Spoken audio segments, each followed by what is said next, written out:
एक कदम ईश्वर की ओर।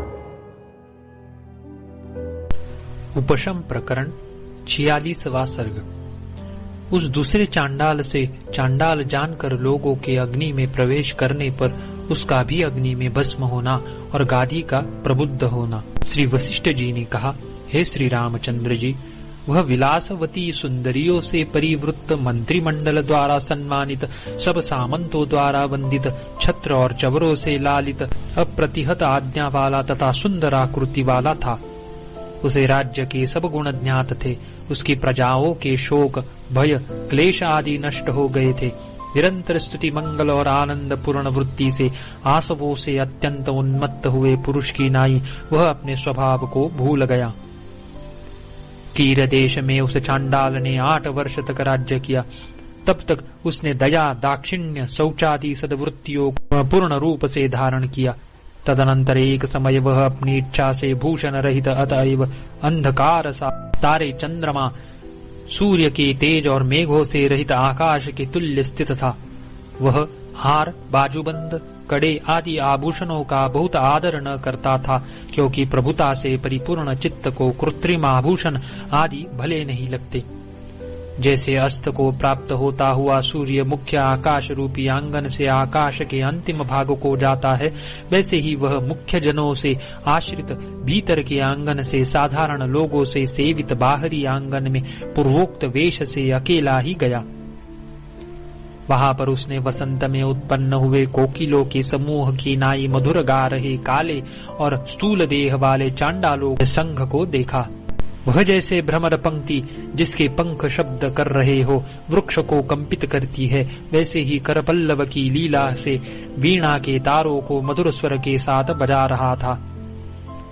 उनमें से एक बूढ़ा चांडालों का नेता उठा, जिसके लाल नेत्र थे और जो हिम से आच्छन्न पर्वत के कांचमय श्रृंग के समान वृद्धावस्था से सफेद हुए केशों से आच्छन्न काले शरीर का था। उसने कंटज इस पूर्व नाम से कीर देश के अधिपति गवल का सहज संबोधन करते हुए कहा, जैसे श्रृंगारी पुरुष मधुर कंठ वाले कोकिल का सम्मान करता है, वैसे ही यहाँ पर राजा गान विद्या में कुशल मधुर कंठ वाले आपका सम्मान करता है क्या? जैसे वसंत फल और पुष्पों की राशियों से आम के वृक्ष को पूर्ण कर देता है, वैसे ही घर, वस्त्र, आसन आदि के दान से राजा आपको पूर्ण करता है क्या? आपके दर्शनों से सूर्योदय से कमल के समान तथा चंद्रमा के उदय से औषधियों के समान मैं परम आनंद को प्राप्त हुआ हूँ। बंधुओं का दर्शन सब आनंदों को, बड़े बड़े लाभों की और अनंत विश्रामों की चरम सीमा है। चांडाल के ऐसा कहने पर राजा ने उस काल में उत्पन्न हुई विभिन्न चेष्टाओं से ही उसका तिरस्कार किया। उसी झरोखे में बैठी हुई स्त्रियों और आमात्यादि प्रकृतियां यह चांडाल है यह जानकर अत्यंत उदास हुई। जैसे तुषार से भरने वाली वृष्टि से कमल शोभित नहीं होते, जैसे उत्पातों से युक्त ग्राम शोभित नहीं होते और जैसे वनाग्नि से भरे हुए पर्वत शोभित नहीं होते, वैसे ही वे नागरिक शोभित नहीं हुए। जैसे वृक्ष की चोटी पर बैठी हुई बिल्ली के फुफकार का सिंह तिरस्कार करता है, वैसे ही राजा ने चांडाल के संभाषण का तिरस्कार किया। उसने तुरंत जैसे राजहंस अनावृष्टि से जिसके कमल म्लान हो रहे हो ऐसे तालाब में प्रवेश करता है, वैसे ही आनंद रहित अंतःपुर में प्रवेश किया। जिसके तने के बड़े खोखले में अग्नि लगी हो, ऐसे सेमल आदि का वृक्ष जैसे म्लानता को प्राप्त होता है, वैसे ही वह सब अवयवों में भीनी हुई म्लानता को प्राप्त हुआ। वहां पर चूहे ने जिसकी जड़ खा डाली हो, ऐसे कुमकुम के फूलों की झाड़ी के समान सब लोगों को उसने उदास देखा। तदनंतर उन मंत्री, नगरवासी और नारियों ने जैसे घर में ही स्थित शव का लोग स्पर्श नहीं करते, वैसे ही उसका स्पर्श नहीं किया। जैसे दुखी अत्यंत स्नेह वाली ललनाएं शव का दूर से ही त्याग कर देती है, ऐसे ही सेवकों ने असत्कृत उसका दूर से ही त्याग कर दिया। उसके मुंह पर आनंद की रेखा भी न थी, शरीर काला पड़ गया था। शोभा ने तो उसका सर्व त्याग कर दिया था, इसीलिए वह श्मशान भूमि के समान था। दुखी नागरिकों ने उसका कुछ भी सम्मान नहीं किया।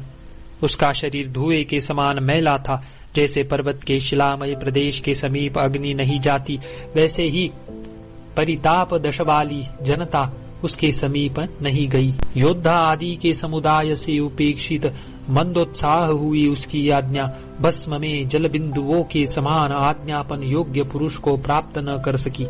जैसे लोग राक्षस से भयभीत होकर भागते हैं, वैसे ही क्रूर कार्यकारी आकार वाले तथा संगति से अशुभ फल देने वाले उससे भयभीत होकर लोग विशेष रूप से भागते थे। यद्यपि वह बहुत से लोगों के बीच में रहता था, तथापि जैसे परदेश में धन आदि गुणों से रहित पथिक बहुत बड़े जन समुदाय के बीच रहता हुआ भी अकेला ही रहता है, वैसे ही वह भी अकेला ही हुआ। जैसे पथिक वायु के कारण शब्द कर रहे तथा मोतियों की राशि से युक्त भी कीचक नाम के विशेष बांसों को वचन नहीं देते हैं, यानी उनसे बातें नहीं करते, वैसे ही खूब पुकार रहे एवं मोतियों के हारों से अलंकृत भी उसे नगरवासियों ने प्रतिवचन नहीं दिया। इसके अनंतर हम सब लोग चिरकाल तक चांडाल के स्पर्श से दूषित है, प्रायश्चित्तों से हमारी शुद्धि होगी नहीं, अतएव हम लोग अग्नि में प्रवेश करते हैं। ऐसा निश्चय कर नगर में सब नागरिक तथा मंत्रियों ने सूखी हुई लकड़ियों से बढ़ाई हुई चिताएं चारों ओर बनाई। तब आकाश में तारों के समान चारों ओर उसमें चिताओं के प्रज्वलित होने पर सारे नगर के लोग विलाप करने लगे। करुण विलाप करने वाला और आंसुओं की धारा वर्षाने वाली नारियों द्वारा नगर व्याप्त था, तथा वहां जल रहे कुंडों के आसपास लोग किम कर्तव्य विमूढ़ होकर रो रहे थे।